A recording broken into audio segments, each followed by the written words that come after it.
Hi, Gemini. Welcome to your April 2020 Astro Update. It's Serena here.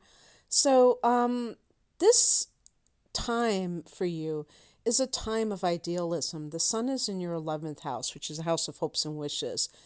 And I recently found out that traditional astrologers considered the 11th house to be the luckiest house. Now, there was a modern astrologer who really popularized this concept, but I had never seen it kind of duplicated anywhere. And I found out that this was the traditional belief. And I'm kind of confused as to why they changed into something else. Typically, the modern astrologers will talk about transits in the 11th house as having to do with friendships and group associations. They do talk about hopes and wishes, but it doesn't kind of convey that sense of it being the luckiest house, which apparently is how the traditional astrologers saw it. And because of this, I want to get back to that because I think that even if you look at it symbolically, you don't take it literally to be true, there's something to be said for setting intentions and to having long-range goals, which is kind of what they talk about here. Now, the 10th house, it gets a little tricky because the 10th house is a house of career, and that is a place where we tend to have goals that relate to career. Well, I would say I would broaden the 11th house long-range goals to something beyond just the career, other things that you want in life. And of course, the ultimate goal is to be happy, is to experience a sense of fulfillment in your life, in whatever way it shows up for you. So the sun is in this area until the 19th of April. The other thing to note is that because this is a very social place, you could be more social than usual. And Gemini is a sign that has a tendency to be very outgoing, as it is. Actually, on the 3rd of the month, Venus goes into your sign, so that makes you irresistible to other people. Yes, you can say romantically speaking, but just in general, when Venus is in your sign, we're talking about the first house, so that can affect your appearance. Not to say that it's even necessarily correlating with how you look. You may not be the most attractive person on the planet. Maybe you are, but if you're not, you still have that special something that je ne sais quoi. I don't know. I don't speak French. I don't even know if I said that correctly. But that, that kind of aura, that Venus is the attractor. So in your own sign, you attract good things to you. And that starts on April 3rd. On the 7th, we have a full moon at 18 degrees of Libra. Now, this is a fellow air sign, so it's a trine. And so that's the easiest manifestation out there in terms of aspects, which means that things can come quite easy to you as it pertains to 5th house matters where Libra is. The 5th house is the house of love. It's the house of pleasure, the house of creativity, the house of the business that you own. So with the sun in the first, with the sun in the first and the full moon in the 5th house, around the first week of the month, you may have a situation where, I said the sun in the first. I meant Venus in the first, and the full moon in the 5th. This could be romantic, where you are attracted, or you're attracting somebody to you. That the person sees you and they like what they see, and maybe you have developed some kind of feelings. With Venus, to me, it's a lot more, or with the full moon too, engaged here in the 5th house, this is a lot more about emotions than about something physical, because the other person may be attracted to you physically, but you are attracted to them emotionally. And whenever I see the full moon in the fifth house, I almost wonder if it's even somebody that is a friend. The 11th house rules friendships, where the sun is at this time. And actually, the sun, at the time of a full moon, the sun is opposing the full moon. So the sun is going to be in the opposite sign in the opposite house. So the sun will be in your 11th house, and you will be involved with, multiple people at one time for whatever reason. And this may even have some kind of career connection to it. You may be networking for your career, schmoozing people if you have your own business, kind of making those connections, and even using your friendships, your social connections, to drum up business for yourself. It could be even something along those lines where you say to yourself, "Oh, I'm launching my own business, but why didn't I ever think about just simply starting with my friendships that I already have? Why am I trying to get totally new people?" Because I often think of the full moon as kind of like ding, ding, ding, having this revelation that, something that was under your nose you didn't realize. So it could be like a person that you were friendly with, and then realizing, hey, I thought that love was going to show up for me in some kind of grand fashion. And all along, I've known this person for several years, and I realize they're not just a friend, they are, relationship material. This can be great for artists, the full moon in the fifth house. It can certainly be creative. It can also be a very fertile time. So any woman who is wanting to conceive a child, the fifth house is conceiving children, and that this could be like, whoa, fertility a go-go. And it also can be the end of some kind of artistic project, or if you have been preparing building a business that you want to launch, you might feel like, hey, I'm done with the preparations. And actually, I just want to say that in the month of April, it really is pretty much a green light. I know that there are astrologers who talk about the shadow period. In May, there's going to be Saturn is turning retrograde. I know that Venus is, and that Saturn is, and there's another planet, maybe Jupiter, and these are a lot of important planets that are retrograding in the same month. So May should be a doozy, and definitely, that would not be my particular best month to launch things. Although, even at the beginning of the month, I don't see why we should,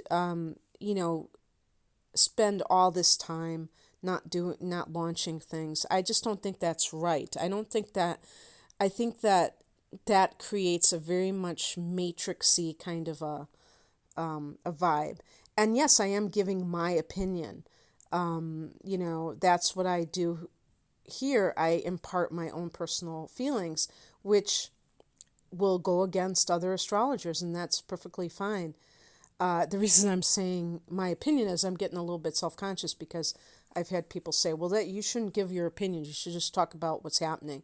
And, you have to be who you are.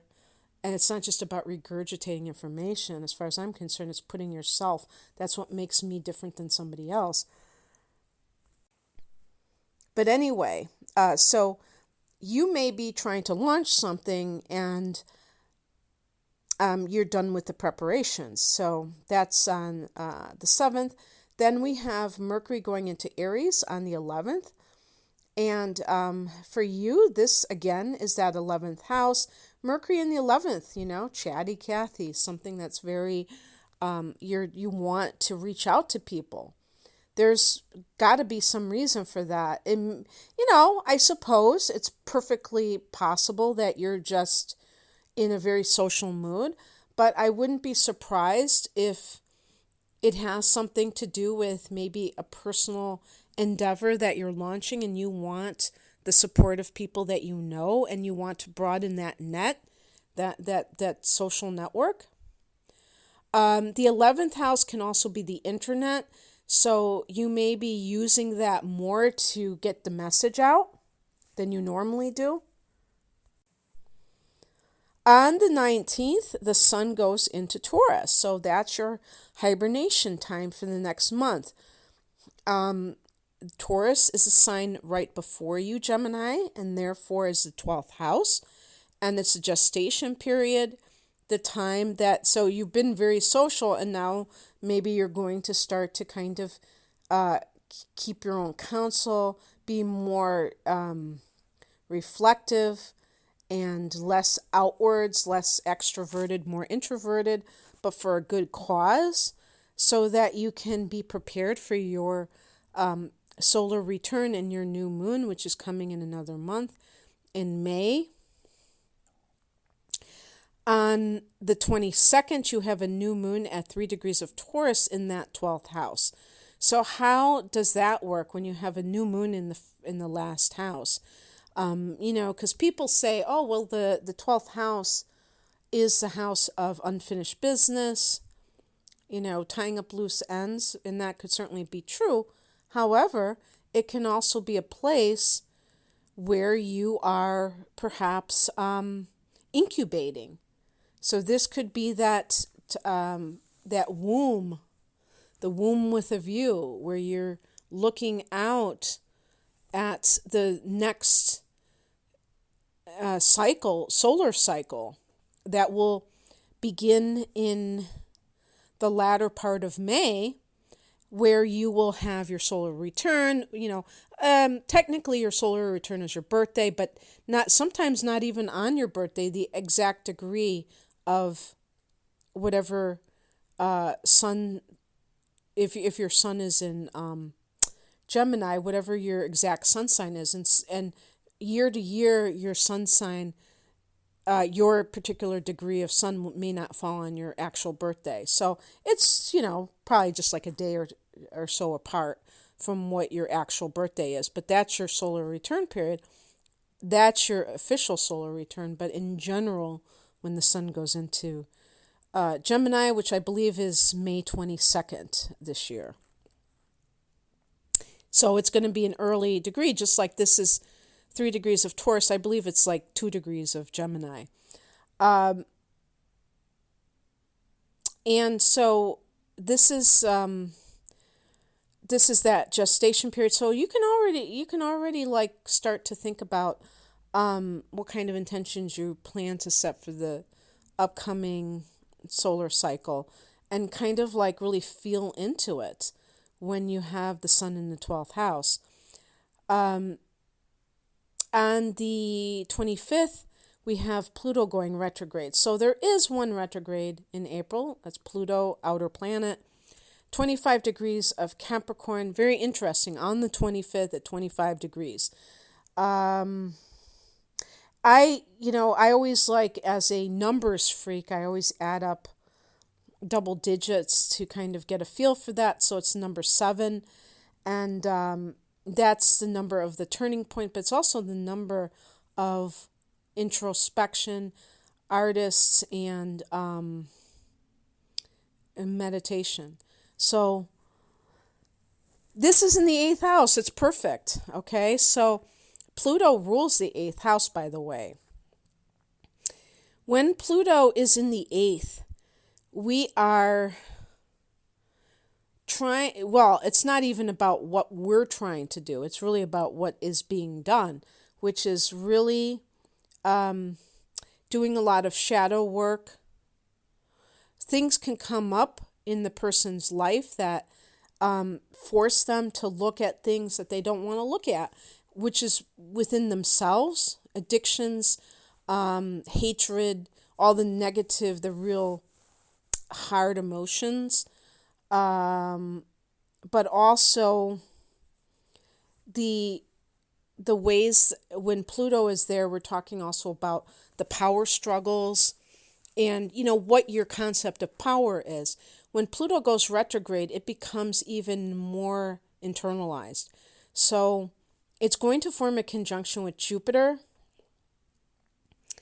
and this is such a great time for people who wish to study the occult.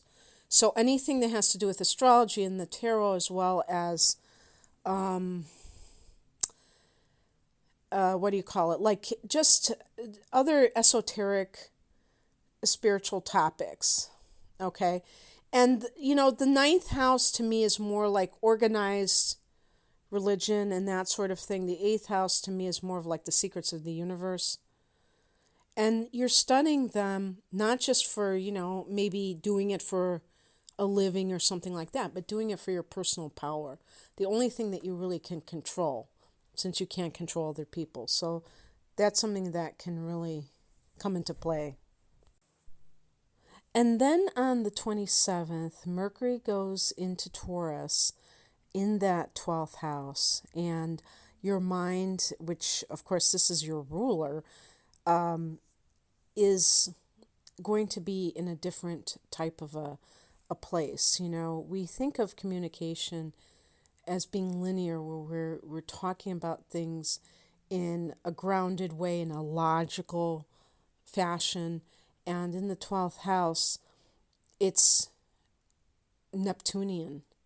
So it's more abstract, otherworldly, psychic, and that kind of thing.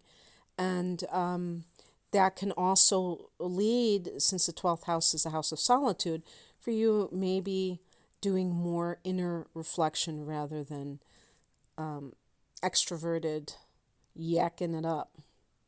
Okay, that's what I have for you, Gemini. I hope that you enjoyed this. If you'd like a personal reading, the link is below. Take care. Bye.